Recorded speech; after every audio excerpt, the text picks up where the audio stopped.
Hi folks, this is Jimmy up here on the mountain. It's a cold, windy, low light day, not a very good day to make a video. Thought I'd come out here. The leaves have come off the trees. You can start seeing things around here a little more clearly.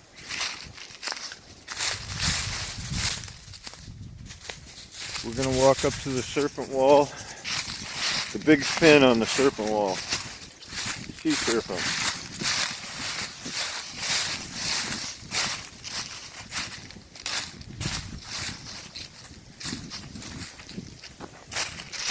The big fin.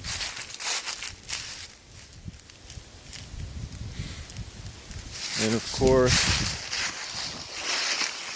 stones that follow the sun. Starstone and the serpent head.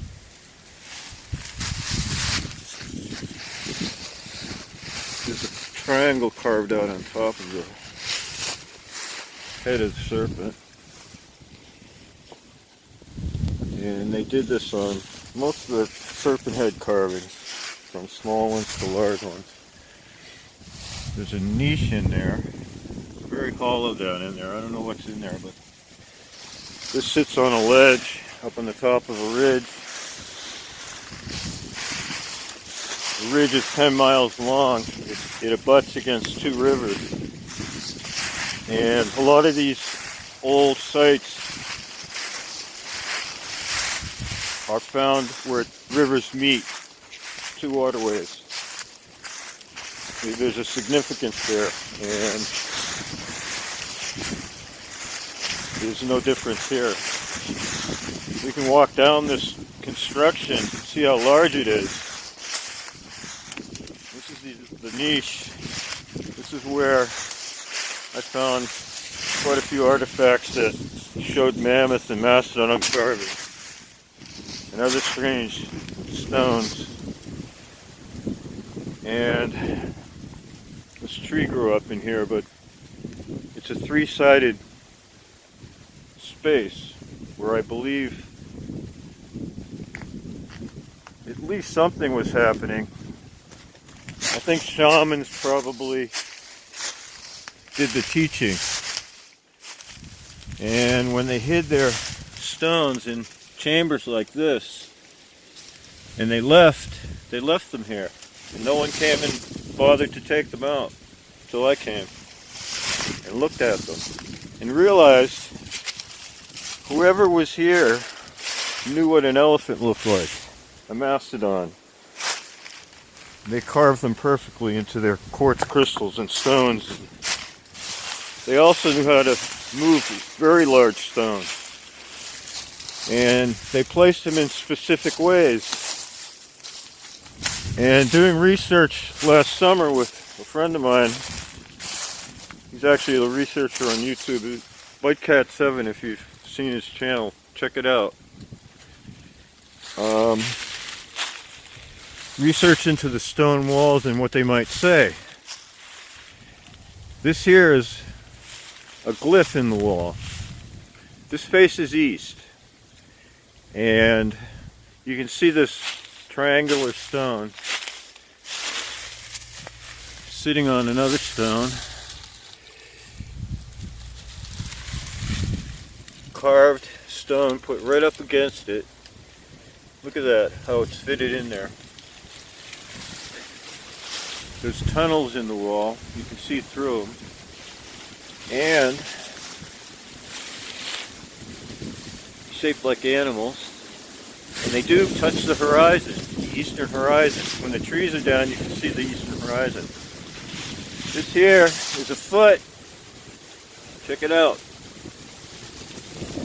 There's a leg.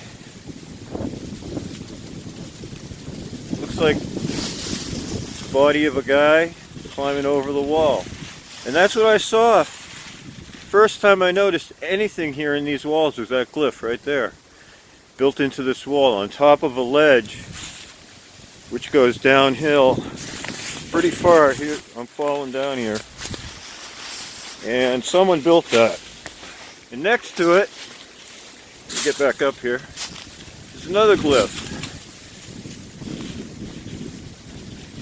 These stones up on top are carved quite well. And on the other side there's a face of a human being, a man, on the other side of that stone. This stone, I believe, has what looks to me like an eyeball. Check it out. Two of them. And I've always thought he looked like a Pac-Man or a Ninja Turtle, actually. Well, it is a glyph. You can see 1, 2 stones, 2 feet, legs, and the body coming up, a center stone, head, maybe the arms, who knows.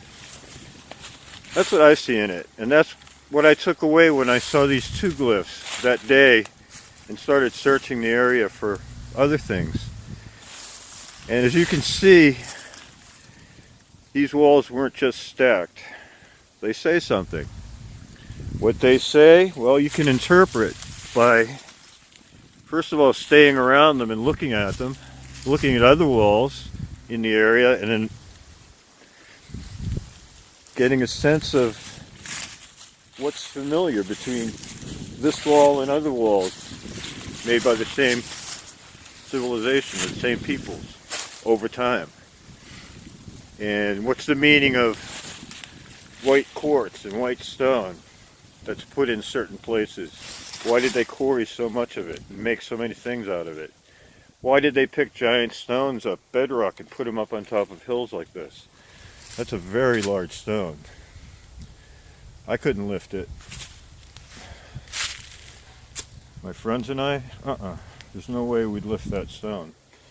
But they were all placed here perfectly and left here. And on top, you can see the remnants of stone circles, things like that.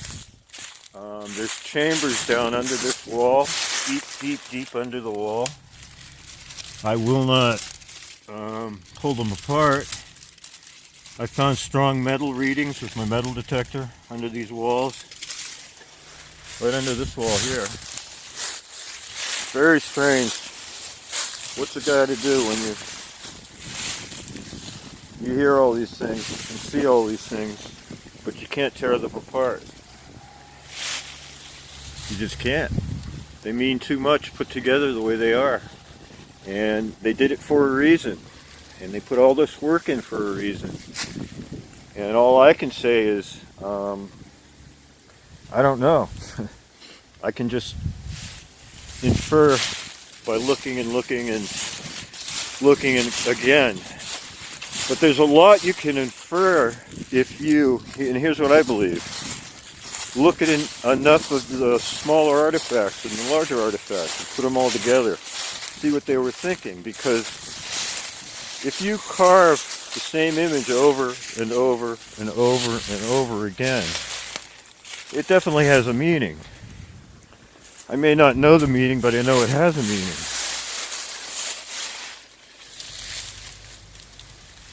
A lot of white quartz in this part of the wall, and it's a walkway. Excuse me.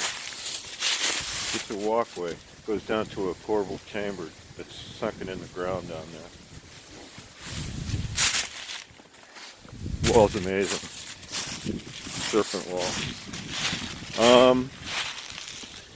Like I said, it's a windy day. My hand's freezing. But the leaves are down. So are a lot of trees. And for thousands of years, this Serpent Wall has been covered up and now is exposed. And for thousands of years before that, I believe, thousands of years, people came here, visited this place. People came and went and civilizations came and went. But they carried with them similar things. And one of them was a primitive idea that art was what we would call prehistoric or cave painting. They never framed a painting in their life. They used the stone as their frame and carved out of the stone the images in it. And just like cave paintings where you take the relief on the wall and you create images out of it, you do the same with stones. And your stone tools, you bring the images out. And they did that. And this here is a very large example of what was built into this wall. It's a glyph or a cairn. There's a large bedrock placed on stones right there. Another one there. Folds it in. It's a complete spiral. And the center stone is here. And this stone here is the only stone that I've found that will loosely come out. This long, dark, crazy, almost an iron oxide. It almost looks like an iron oxide, but it's in the shape of a blade of some kind. And I mention it because there's more examples of this same exact thing, just like this, where the wall was finished, the glyph was finished, and that was put in, this type of stone, exactly. In other parts of different walls that I found in this area. Why they did it, I don't know, but they did it. And that's the kind of thing you might want to be curious about, because why did they do that? There was a reason, because there's more examples than one. This large stone here is an interesting stone. It sits right in there. It was placed in there very carefully. You can see through it. There's tunnels down under it, and it sits on a quartz ledge. And this glyph looks to me almost like a sea serpent, all spiraled up. That's what it looks like to me with the head. And the wall descends down here. It looks like it's broken apart, but it isn't. There's an opening here. It's a built opening. Someone built it. And now you come to this area here where the wall continues on, and the stones corbel themselves. They've been placed in a corbelled, layered fashion. And there's a large rectangle area with placed stones. And that rectangle area goes all the way to this large white stone right here. And it looks like destruction, but it isn't. You can see the corbelled layered stones here, how they descend. And we're placed here. You have this flat stone, perfect for standing on. But down in there, in that rectangular space, which descends downhill, it stays nice and dry in there, is a chamber. A strange chamber, because it was built.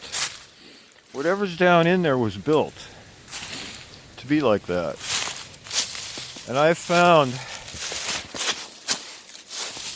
it's hard to walk around in here. I've found stone box-shaped structures down in here where you can open up the box and you see that it's hollow underneath the ground. There's space under there. And what's there, I don't know. I think it might be a burial of some kind. Just looks like it to me. There's stone circles around. But it's one big rectangular area. In this place, there's a corbelled chamber down there that's very ancient. There's the wall opens up so you can walk to that corbelled chamber. And behind it is the quarry and the east side, and giant stone effigies of sea turtles and all that. They extend at least to Connecticut, the sea turtles. Think about it. Sea turtles in Connecticut and in Vermont. And mammoths up on the mountain in Vermont. There's countless carvings of mammoths on different types of stone. Orange quartz, white quartz, tools that I've found here. Along with other types of animals, wild cats, lion type looking animals, very incredible ice age looking animals with long fur. I found sculptures of. Sculptures, not just stone tools with carvings on them, which I found, but sculptures, stone not meant to be banged against another stone because they're too nice. And they took their best stones that they quarried and found and pulled these images out of the stone, like you would, as you would pulling images off a cave wall. The reliefs. I'm going to move this. And this here is a giant stone circle in the wall. And I'm going to show you this because this is an amazing piece.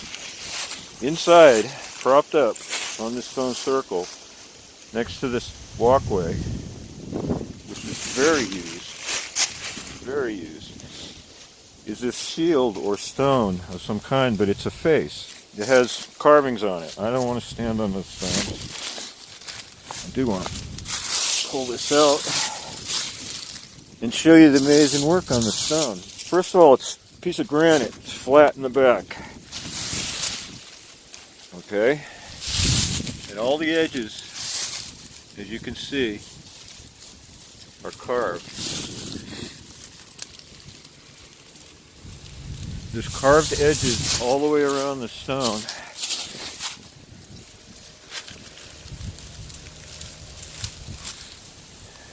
There's carvings on both sides.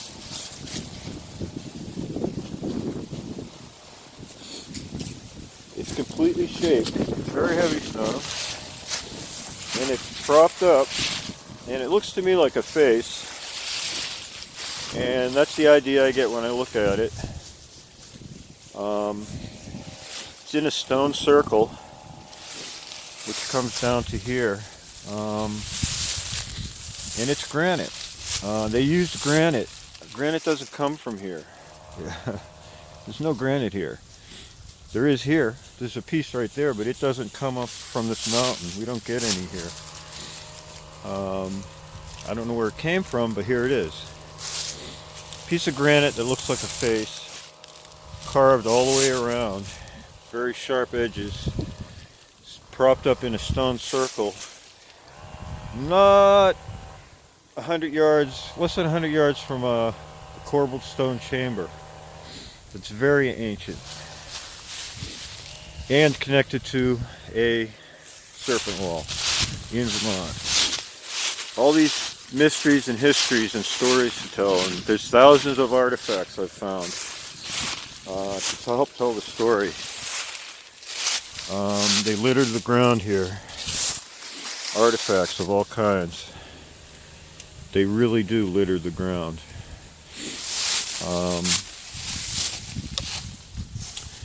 And one day we'll know what's inside this wall, this very acoustic wall, because we just will. I'm all stuffed up, it's cold out. This piece of orange quartz I call the singing stone. You can feel the whole wall vibrate when you do that. You can hear it up along the wall. If you put your head in the snake's head, in the chamber, you can hear the acoustics. Is that cool or what? It's built entirely up on a ledge, all dry built, and it's very thick and high, and it has acoustic qualities. It aligns itself to the western horizon and the eastern horizon. It has star stones in it, all along it. Star stones that follow that horizon. And this stone, I've seen the moon and the sun set behind this stone.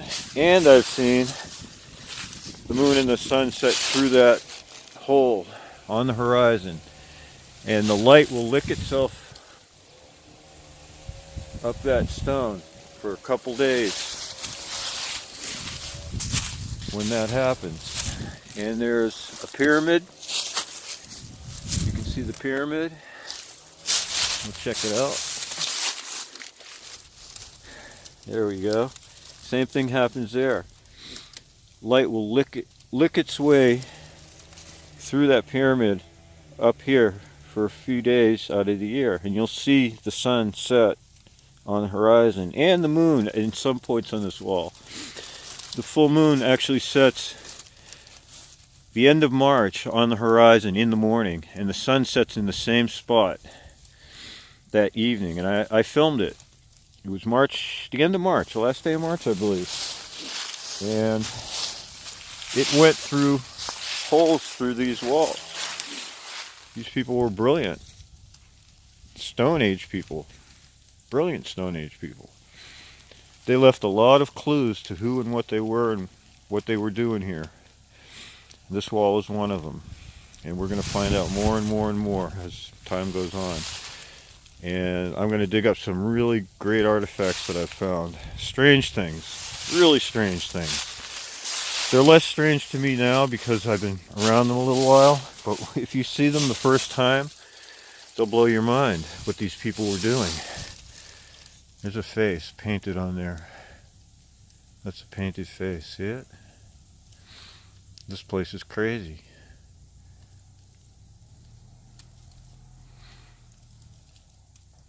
They used red ochre to paint with, and they used red ochre to bury with. There's mounds on this property on the east side of the mountain, right over there.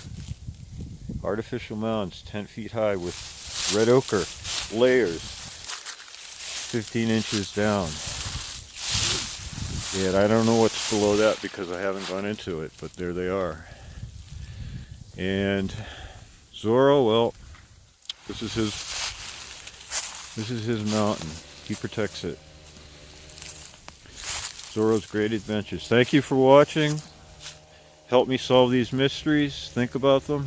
We have a lot to do here. There's a lot of artifacts I want to show because I think in the artifacts we can find a lot of answers.